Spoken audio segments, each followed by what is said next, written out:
Você vai ver agora cenas que não poderiam acontecer durante o regime militar. Um general do Exército aceita ser entrevistado sobre temas polêmicos.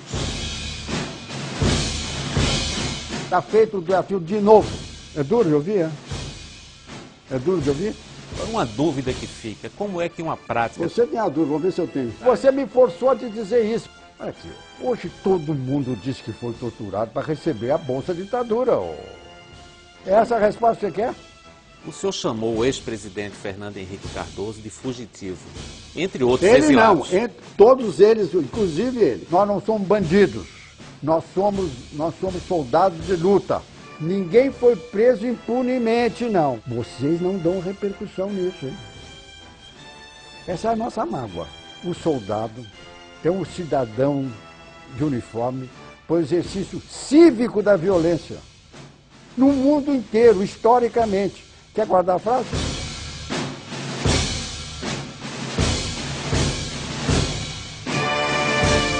Leônidas Pires Gonçalves ocupou o posto de chefe do Estado-Maior do Primeiro Exército no Rio de Janeiro.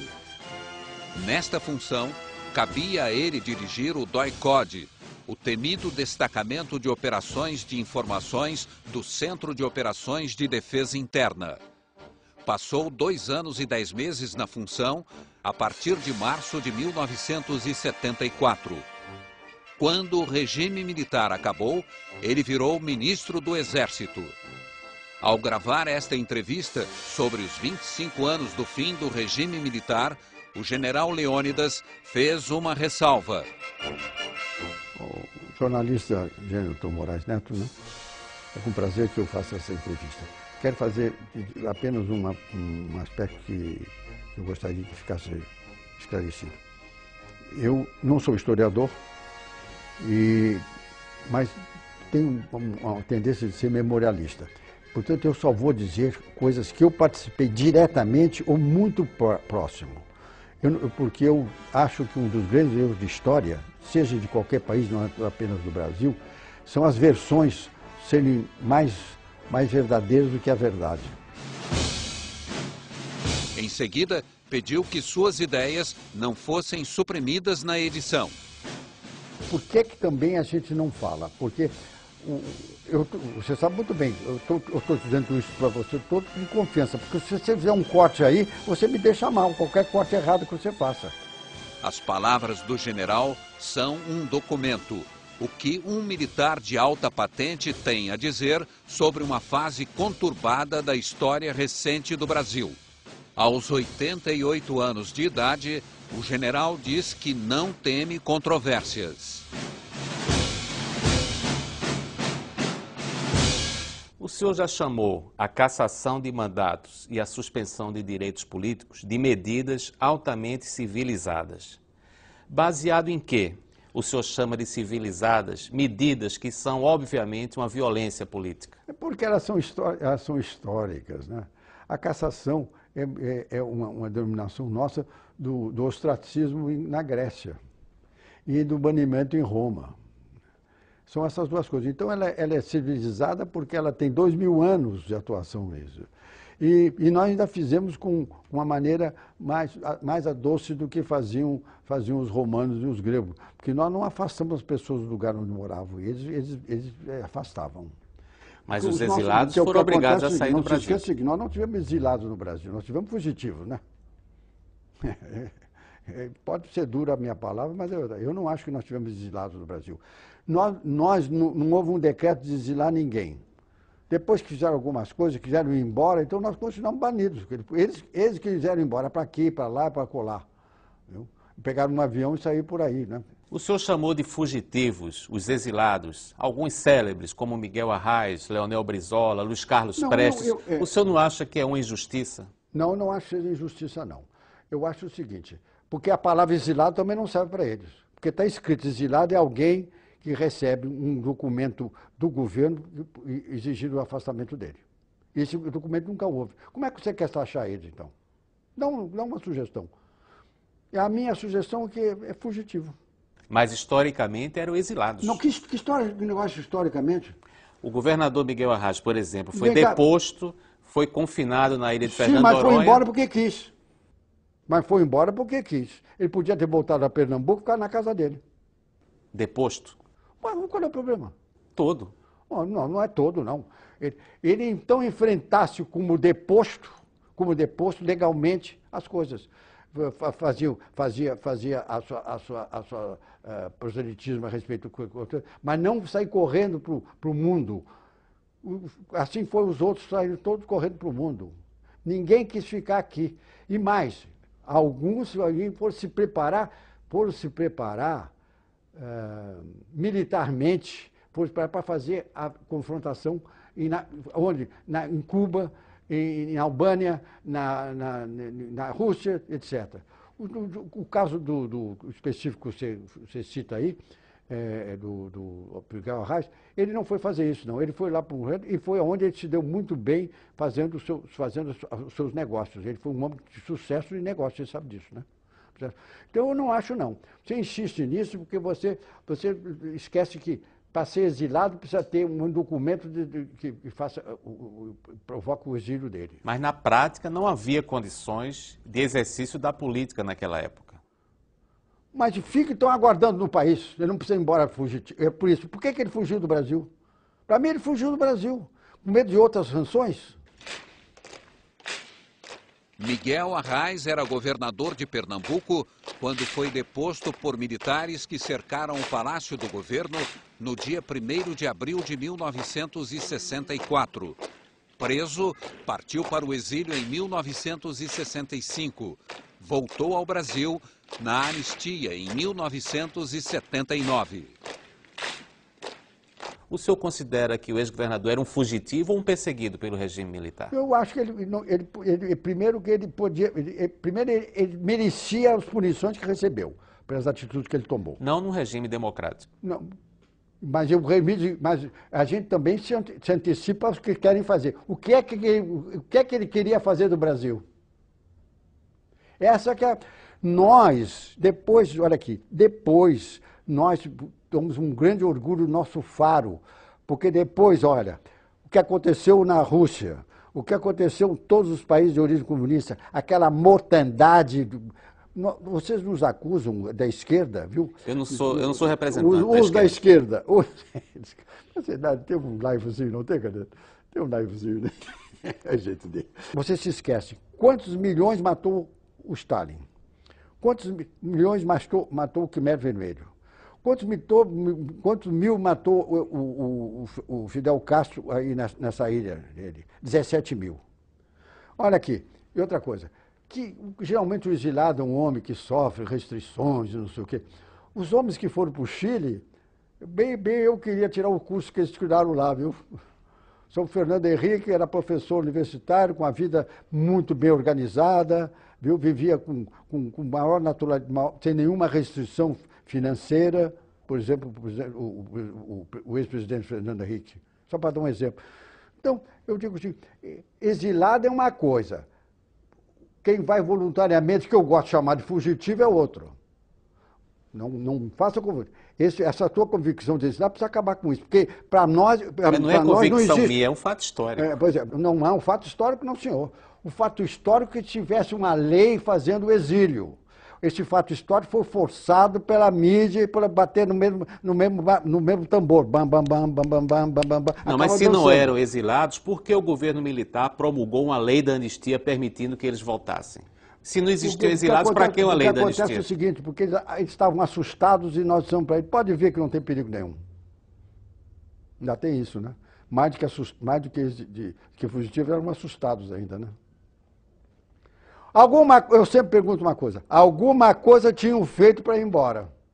O senhor chamou o ex-presidente Fernando Henrique Cardoso de fugitivo, entre outros exilados. Ele não, todos eles, inclusive ele. Todo mundo que foi embora sem ser expulso do Brasil, eu considero fugitivo. Sem exceção. É a minha opinião. Fugitivos.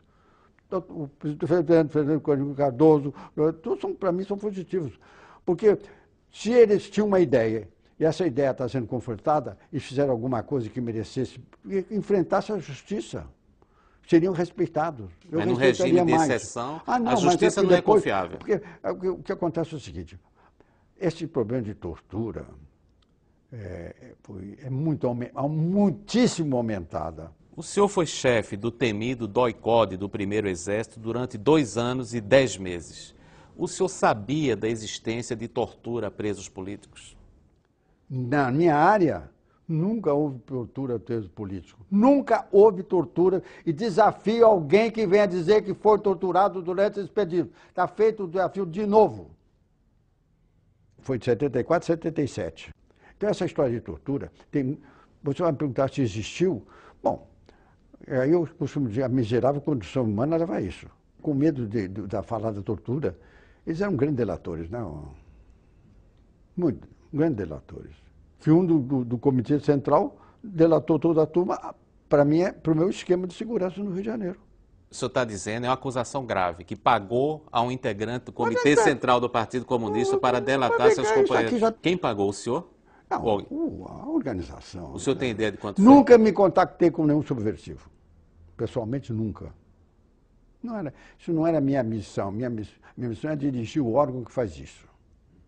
E de quem foi a ideia de pagar? O senhor está falando do Foi minha, porque fui adido militar na Colômbia e aprendi que lá eles compravam todos os subversivos com dinheiro. E eu, quando propus isso ao DOI-CODE, ele dizia, não, mas general, não é isso, não é isso. Ele, então, foi preso e ele mostrou o dia que ia ser a reunião, aquela de São Paulo, que você sabe muito bem, da casa da Lapa. Foi ele que deu o dia e a hora e tudo, por 150 mil, entregue para a filha dele em Porto Alegre. Houve outros casos em que o DOI-CODE pagou a prisioneiros em troca de informação? Você está falando de um DOI-CODE, o meu do Rio de Janeiro. O único caso foi esse, então? Não. No seu caso. No seu... O senhor faz uma acusação que é de extrema gravidade. Um integrante do Comitê Central do Partido Comunista teria recebido dinheiro para dar informações ao Exército. Ele deu por 150 mil, mandei entregar. Quando eu digo a gente fala funcionalmente. Como eu te disse, eu nunca falei com um subversivo. O dinheiro que foi entregue a esse integrante do Comitê Central do Partido Comunista em troca de informações, segundo o senhor diz... Ela se formou. Saía como do Primeiro Exército? Ué, nós tínhamos... Qual era o... Existia uma caixinha? Caixinha, nada. Um serviço de informações tem verba oficial para cumprir a missão. Mas as informações que ele passou, segundo o senhor diz, em troca de dinheiro, resultaram em mortes. Resultaram? Claro, resultaram. Por quê? Porque ninguém se entregou quando nós chegamos lá. Nós não. Aí foi entregue a São Paulo, porque nós temos áreas delimitadas de operação. Foi entregue a São Paulo. Agentes invadiram a casa onde estava reunido o Comitê Central do Partido Comunista do Brasil, o PCdoB, no bairro da Lapa, em São Paulo, no dia 16 de dezembro de 1976. 3 dirigentes do partido foram mortos na operação. São Paulo chegou lá e deu ordem de prisão. Já recebeu bala de lá. Foi recebida a bala.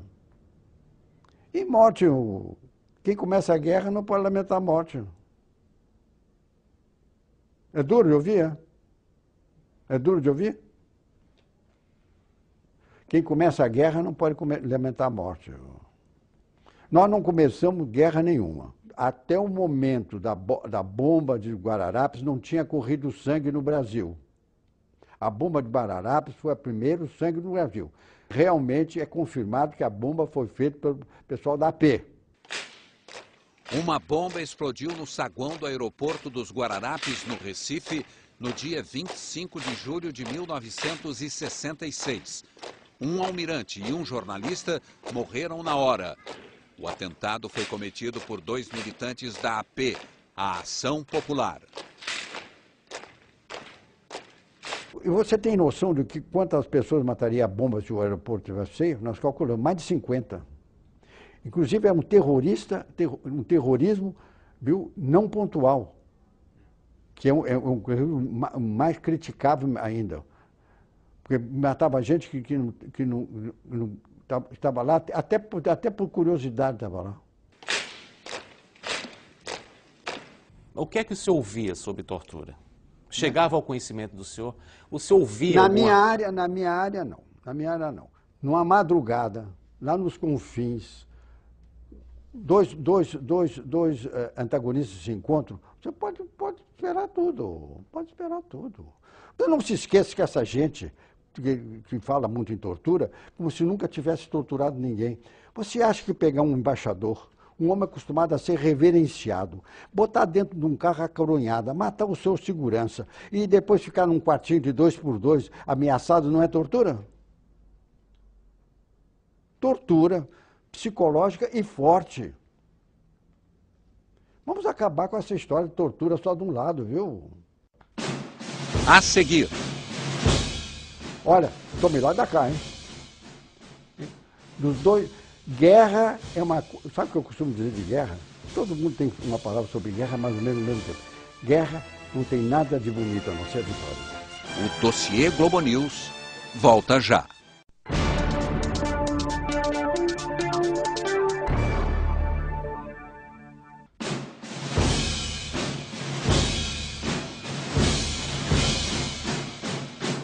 Agora, uma discussão que vai durar anos. A tortura era feita com ou sem o conhecimento dos chefes militares? Não, isso nunca foi ordem, nunca foi norma de ação, nunca foi política dos chefes militares para torturar ninguém. Por que eu, por exemplo, o meu DOI-CODE era muito vigiado por mim? Porque o meu DOI-CODE era feito de exército, marinha, aeronáutica, política, bombeiro, civil, desenhista.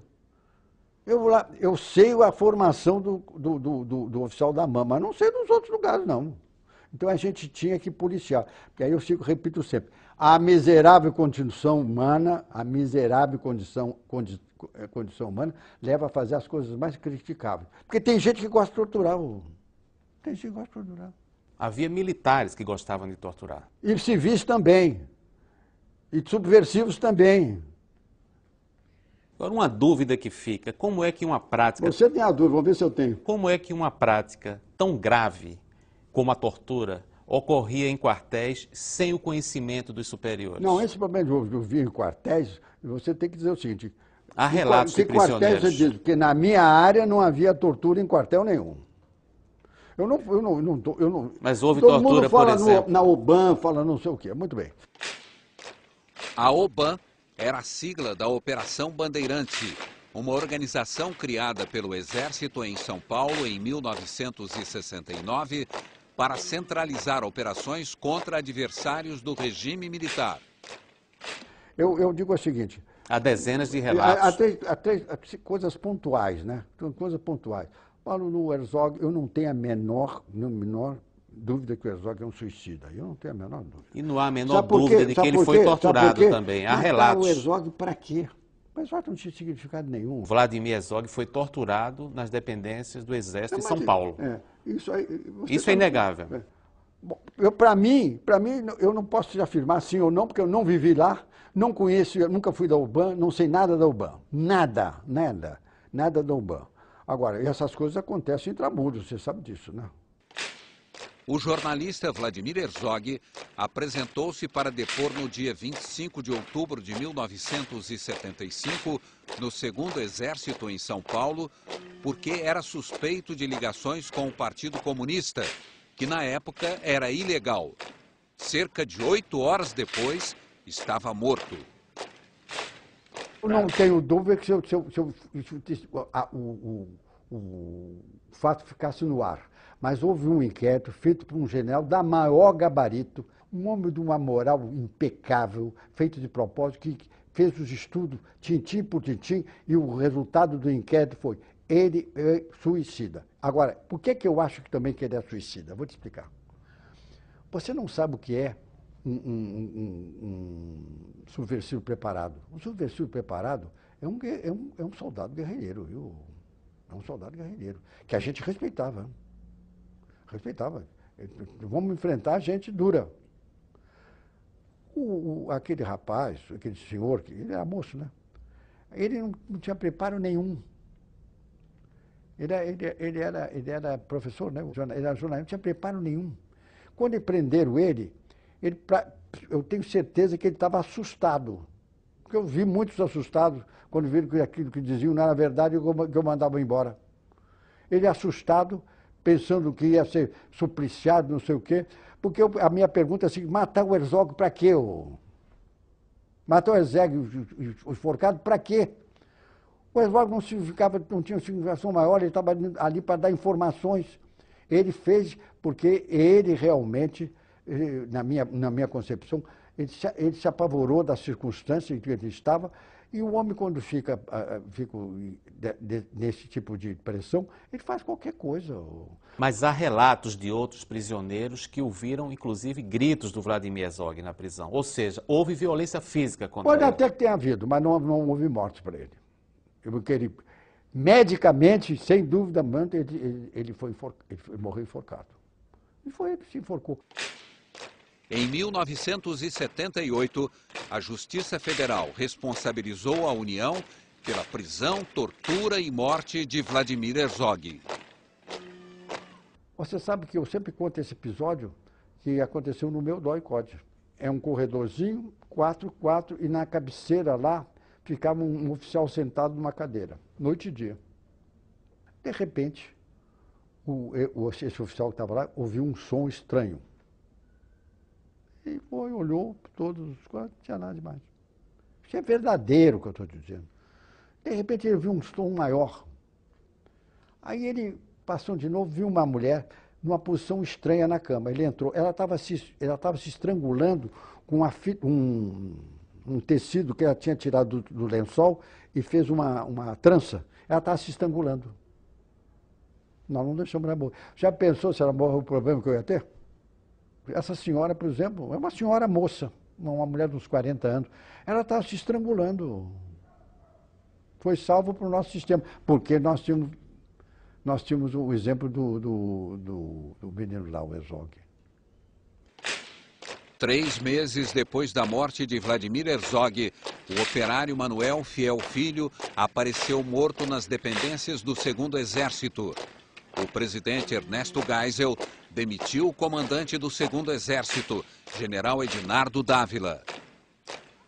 O presidente Geisel demitiu o comandante do 2º Exército porque havia torturas em São Paulo. Fez muito bem fazer. Mas o princípio do João Geisel é o princípio que nós nos orientávamos os chefes, né? Nós não admitimos tortura. Ninguém admitiu. Agora, a morte do jornalista Vladimir Herzog e do operário Manuel Fiel Filho provocou uma reação do próprio presidente da República. E nós também. Isso não é um indício de violência? A morte do Major Martínez, morto miseravelmente, a morte do Major Alemão, que era meu aluno na Escola de Itamar, que recebeu inclusive um tiro na nuca, a morte do Major Chambre nos deixou muito, muito chocados. Olha, tomei lá da cá, hein? Dos dois, guerra é uma coisa. Sabe o que eu costumo dizer de guerra? Todo mundo tem uma palavra sobre guerra, mais ou menos no mesmo tempo. Guerra não tem nada de bonito a não ser a vitória.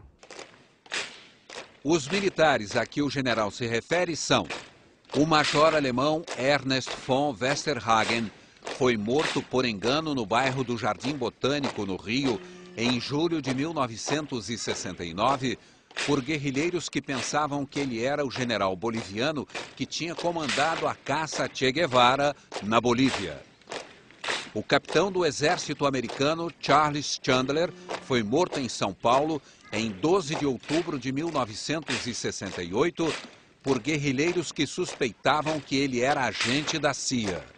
O major José Júlio Martínez Filho foi morto em abril de 1971 ao participar de uma tocaia contra guerrilheiros no bairro de Campo Grande, no Rio de Janeiro.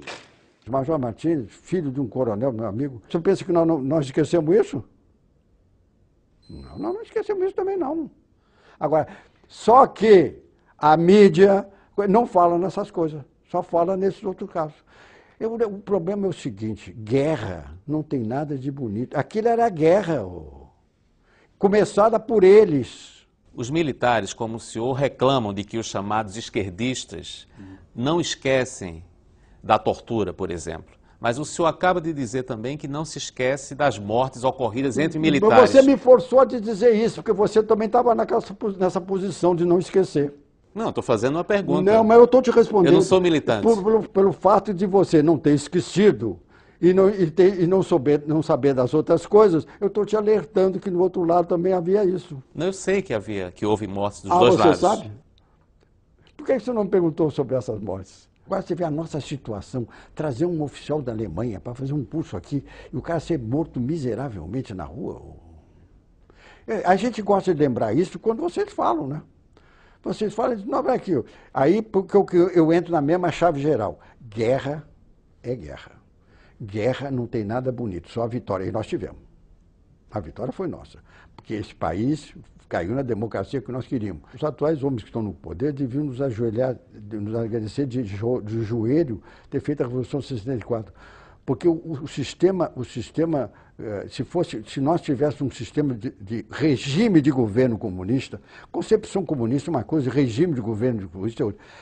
Todos eles já teriam morrido, porque a autofagia lá é reconhecida. Fizemos com muita dor para ambos os lados, com muita dor para ambos os lados, nós conseguimos chegar ao que chegamos hoje no Brasil, que o Brasil é uma democracia.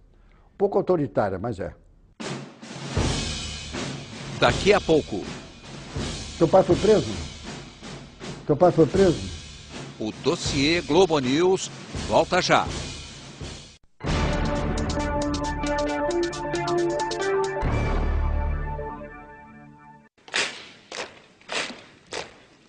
O senhor diz que os atuais ocupantes do poder deveriam se ajoelhar diante dos militares para agradecer o restabelecimento da democracia. O senhor se refere ao presidente Lula? Não, eu sempre digo o seguinte, repare só, eu sou muito justo. O que é um subversivo para nós? Subversivo é um homem antissistêmico. Mas o presidente Lula sempre foi intrasistêmico. Ele fazia parte de um segmento democrático que se chama sindicato. Então ele nunca foi subversivo no meu ponto de vista. Não é porque ele está no governo, não é uma análise de cientista político razoavelmente conhecedor que é o general Leônidas, viu? Porque ele fazia as ações dele dentro do sindicato. Do sindicato. O senhor chegou a chefiar o DOI-CODE no Rio durante o regime militar e foi o primeiro ministro do Exército depois da redemocratização. O senhor admite que a tortura é uma mancha na história recente das Forças Armadas no Brasil? Eu acho que ela lamentavelmente ocorreu, mas para ser uma mancha, ela foi muito aumentada por aqueles que são nossos antagonistas, para justificar algumas coisas que eles fizeram e que acham que tinham direito de fazer. Eu acho isso. Porque essa tortura, se você for ver, olha aqui, hoje todo mundo diz que foi torturado para receber a Bolsa Ditadura. Não tem cabimento. Nós já gastamos 2 bilhões e 800 milhões nisso. Essa resposta você quer? O senhor que sabe. Ou quer mais alguma coisa a mais? A pergunta era essa, se o senhor concorda que a tortura é uma mancha lastimável na história recente das Forças Armadas brasileiras. Eu acho que é uma mancha, para chamar de mancha, com que dimensão você tem essa mancha? Porque se você diz que é uma dimensão histórica, eu acho que foi um trabalho feito na mídia pela esquerda, que é toda infiltrada, né? Você sabe disso melhor do que eu. E foi no passado muito mais. Agora estão se liberando. No passado, muito mais. Muito mais. Então, ainda hoje, o senhor acha que a infiltração esquerdista na mídia? Eu costumo dizer assim, pegar uma mancha do tamanho de uma formiga e bater no microscópio. E aí ficou com o tamanho do elefante. O aumento dos torturados em função da ambição financeira. O senhor diz que há infiltração esquerdista na imprensa, na mídia. Isso não é uma expressão dos anos 60 e 70 mundial, superada? Mundial até hoje. Mundial até hoje. Mundial até hoje. Mundial. Eu não sou de nenhuma restrição à liberdade, mas eu acho que tem que botar do lado dela, assim, responsabilidade junto. Que orientação o senhor dava aos seus comandados do primeiro exército? Olha, eu disse assim, informação que nós estamos é para exercer com nobreza. Nós estamos aqui para resolver, para defender os interesses do Brasil. Nós não estamos aqui para entender interesses de ninguém, nem pessoalmente. Segundo, nós não somos bandidos, nós somos soldados de luta. Por isso eu dou a seguinte orientação para vocês. Se você entrar num aparelho, lutando, e alguém levantar o braço, se você me atirar num homem com o braço aberto, vocês vão se ver comigo, que nós não somos bandidos. Agora, se você está na luta e acha que o indivíduo pode morrer, atire para matar. Dá uma orientação como eu estou te dando agora aqui. Depois eu dava algumas instruções de comportamento individual na hora da confrontação. Então é o seguinte, uma maneira, vamos dizer, simples para ter o alcance até do soldado, é o que eu fiz essa imagem, que no fundo eu queria dizer assim, não cometam arbitrariedade. Então por isso, na hora de dar chocolate, não se dá tiro. Na hora de dar tiro, não se dá contra o chocolate. E algum dos seus comandados atirou para matar? O senhor tomou conhecimento? Olha, eu tenho absoluta certeza que na luta muitos morreram também. E muitos mataram. Agora, na atitude de soldado. Porque você faz uma... Olha aqui, parte de outra frase do Jean Leônidas. O soldado é um cidadão de uniforme para o exercício cívico da violência. No mundo inteiro, historicamente. Quer guardar a frase? Do General Leônidas. O soldado é o cidadão de uniforme para o exercício cívico da violência. Se você vai me perguntar se o soldado mata, eu vou ter que achar graça.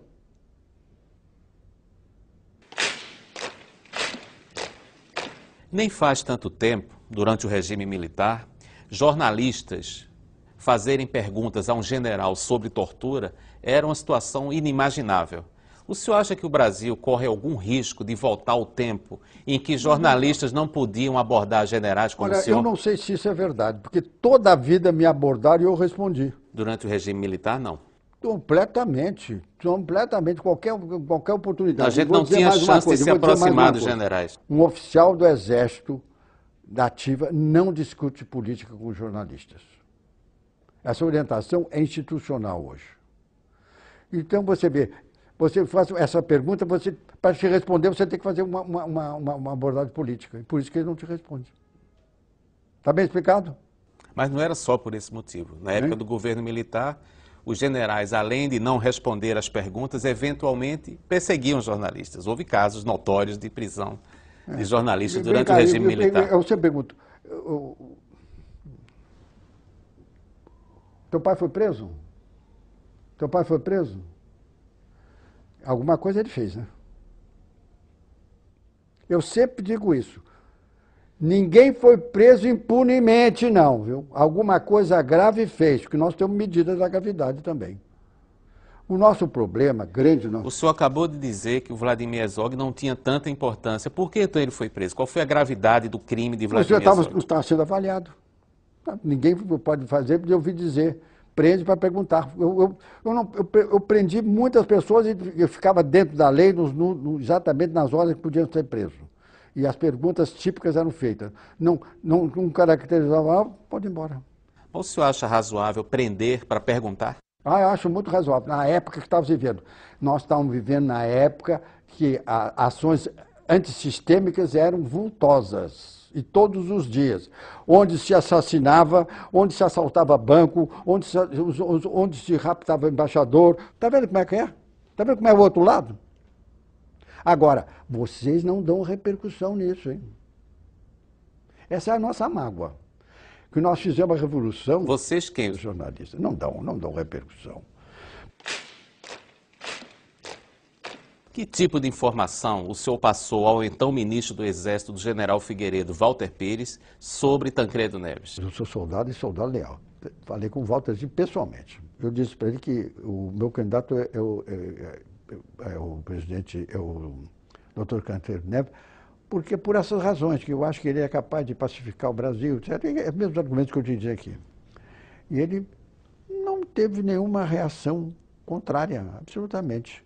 Também não foi favorável, só disse assim, bem, aquele velhinho, Leônidas. Um assunto que incomoda os militares até hoje é o chamado revanchismo sobre o regime militar. O que é que o senhor disse ao general Figueiredo ou ao então ministro do Exército, Walter Pires, sobre esse assunto? Revanchismo de quem contra quem? Dos civis contra os militares. A verdade é a seguinte, uma das coisas que sempre nos deixou muito incomodados foi o revanchismo, quer da palavra, quer em atos. Porque eu não posso esquecer, viu, jornalista Genton, que a sociedade veio aos berros na rua pedindo que as Forças Armadas realizassem a Revolução de 64. O Exército Brasileiro nunca foi intruso na história do Brasil, sem instrumento da vontade nacional. E quando nós fizemos a Revolução de 64, nós estávamos cumprindo a vontade nacional. Então, eu tinha preocupações depois da Revolução que houvesse revanchismo. Eu tinha preocupações, por motivos óbvios, porque nenhum vencido fica parado depois que é vencido. Viu? E a realidade disso foi o que historicamente ocorreu depois. Então, especificamente com os dois, eu nunca tratei esse assunto. O senhor teve algum contato pessoal com o general Figueiredo para tratar da eleição de Tancredo Neves para a presidência da República? Conheço bem o Figueiredo porque ele foi meu aluno na Escola do Comando do Estado-Maior há 3 anos. Diga-se de passagem, eu repito sempre, aluno brilhante. Um aluno brilhante.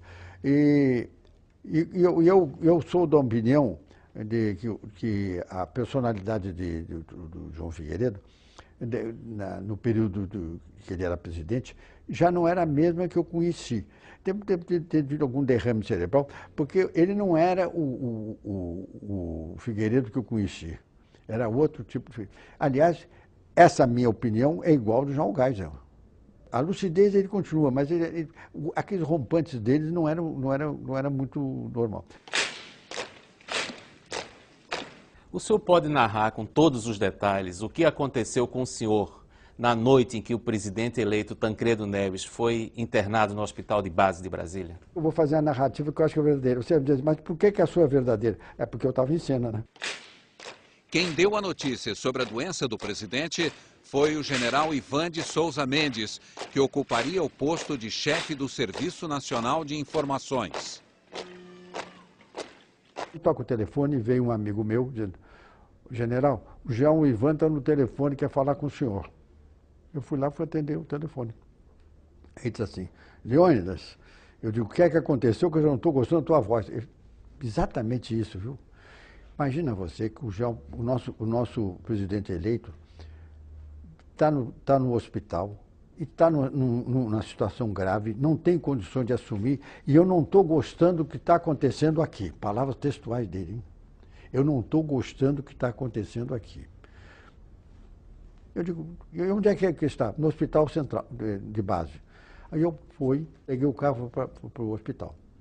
Cheguei no hospital, obviamente eu procurei onde estava o presidente Tancredo. Aí me dei conta que eu não podia entrar lá, porque ele estava no problema de crise.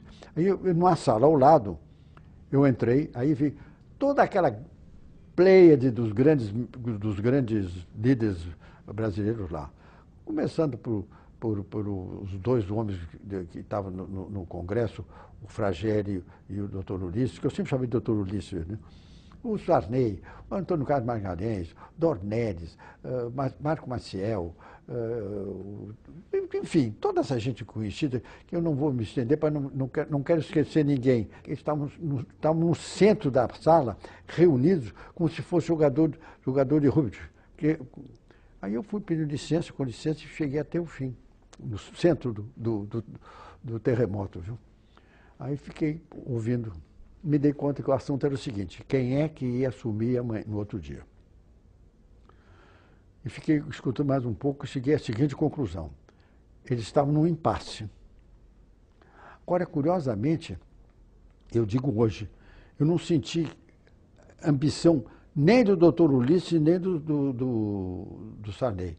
Mas você sabe o que é essa entourage de cada lado, né?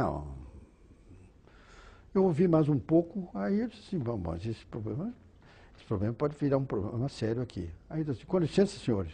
Isso mesmo que eu estou dizendo. Eu não sei qual é a dúvida dos senhores. Ficou todo mundo parado para me ouvir. De acordo com o artigo 76 e 77 da Constituição, quem assume é o vice-presidente da República. Você pode imaginar a surpresa de um general, é como diz o Ronaldo Costa Couto, né?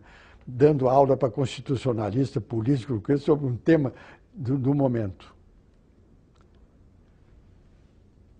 Você sabe qual foi a reação? Nenhuma. Então eu cheguei à conclusão que eu estava esperando que alguém, com conhecimento e firmeza, dissesse o que tinha que fazer.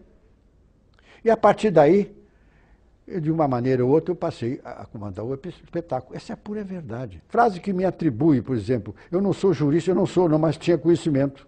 E tinha mais que conhecimento, tinha poder. Que eu estava todo o exército brasileiro atrás de mim, que eu sabia. Porque eu estava preparado para isso. E outra coisa, nós queríamos que esse país não desse uma demonstração para o mundo que era um país que estava se organizando. Quando fica aí, o jurista tal disse, eu digo assim, palpite de arquibancada. Quem estava no jogo, na arena, aquela hora tinha que resolver. É como quem tem que fazer o gol. Não adianta a arquibancada berrar, passa para o fulano. Não. Então, quem estava na arena era eu. Então, o resto tudo é fantasia. É verdade que o senhor praticamente obrigou o então vice-presidente José Sarney a assumir a presidência da República no lugar do presidente Tancredo Neves, que estava doente? Não, a palavra que eu obriguei, eu acho que não cabe no tema. Eu apenas, nos episódios que antecederam essa conversa pessoal com o presidente, eu disse a ele que era uma obrigação que ele tinha constitucional de assumir. É completamente diferente. Porque ele assistiu o episódio no hospital e sabia que a minha argumentação tinha sido jurídica. Porque, jornalista, gente, o problema é o seguinte, alguém fica surpreso de eu dizer que eu tinha conhecimento jurídico. Eu sempre gosto de alertar uma coisa. Pode ser inusitado, mas foi real. Eu, quando fiz o curso da Escola Superior de Guerra, diferentemente do que todos os militares preferem, eu não fiz tema militar. Eu escolhi o tema, um modelo político para o Brasil. Eu não era nenhum jurista, mas era um homem conhecedor da coisa. E, principalmente, eu conhecia todas as constituições brasileiras, desde 91 até 69, porque eu propus mudanças nelas no meu trabalho. O senhor poderia reconstituir exatamente que diálogo o senhor teve com o então vice-presidente José Sarney na noite da doença do presidente Tancredo Neves? Eu telefonei para ele de madrugada. Ele me disse assim, quase textual. Depois de todos esses anos, eu posso errar uma palavra. Olhões, estou muito constrangido amanhã a assumir sem o presidente Tancredo Neves. Aí eu disse para ele, Sarney, tem muito trabalho a organizar todos esse evento para amanhã e que estava previsto de acordo com a Constituição que você assume. E, portanto, o seu argumento, eu acho que não vale. Boa noite, presidente. Falei com o seguinte propósito. Eu tive propósito. Porque eu vi que o meu propósito foi atingido. Naquele momento, ele se deu conta que ele era presidente da República. Porque eu sempre digo uma coisa, eu já tive funções de destaque, não é brincadeira você receber uma responsabilidade de ministro do Exército, uma responsabilidade de ministro da Justiça e de presidente da República. É um choque, principalmente quando não estava previsto, como era o caso dele. Agora, a minha palavra, boa noite, presidente, eu tenho certeza que psicologicamente condicionou o cérebro dele para dizer, eu sou presidente. Logo no início da nova República, quando o senhor era ministro do Exército, o general Newton Cruz foi preterido numa lista de promoções. Você disse punido, não, ele foi preterido. Quem tomou essa decisão exatamente que tinha um óbvio componente político? Não, o problema é assim, todo mundo sabe que a promoção ao generalato, do generalato, é feita no alto comando. Ex-chefe da Agência Central do Serviço Nacional de Informações, o SNI, e ex-comandante militar do Planalto, o general Newton Cruz deixou de ser promovido na primeira reunião realizada pelo alto comando do Exército depois do fim do regime militar, em março de 1985. E eu sempre digo uma coisa que pouca gente sabe. A única oportunidade que o alto comando não é submetido ao comando do ministro é nessa oportunidade. Ele é um colegiado. Mas o senhor teve alguma participação Nenhuma, no fato de o general ter sido preterido? Nenhuma. O que acontece é o seguinte... Mas ele atribui Você acha ao que eu não senhor? conversava com as pessoas? Esse Newton maluco, por exemplo, outro não sei o quê. Nas conversas de um almoço, essa coisa que o Newton faça, então você tinha bem na plena certeza que o conceito dele estava muito abalado. Plena certeza. Ele não tem voto nenhum. 0 voto. Ele não sabe disso e nem eu contei nunca para ele. Ele teve 0 voto. Dos 13 generais, ninguém votou nele. Agora, ele atribui a mim, deixa ele atribuir a mim, se ele faz bem, viu? Mas é uma injustiça. O que acontece é o seguinte, eu sempre digo assim, o general, todos os generais têm uma característica. Agora, o 4 estrelas tem que ter algo mais, viu, jornalista Geneton? Tem que ter algo mais. O que é esse algo mais? É indefinível. Mas é um algo mais de equilíbrio, de grandeza, de visão. Quando nós vamos fazer um 4 estrelas, essas coisas entram em baila. Se o presidente Tancredo pediu para não promover. Começa que...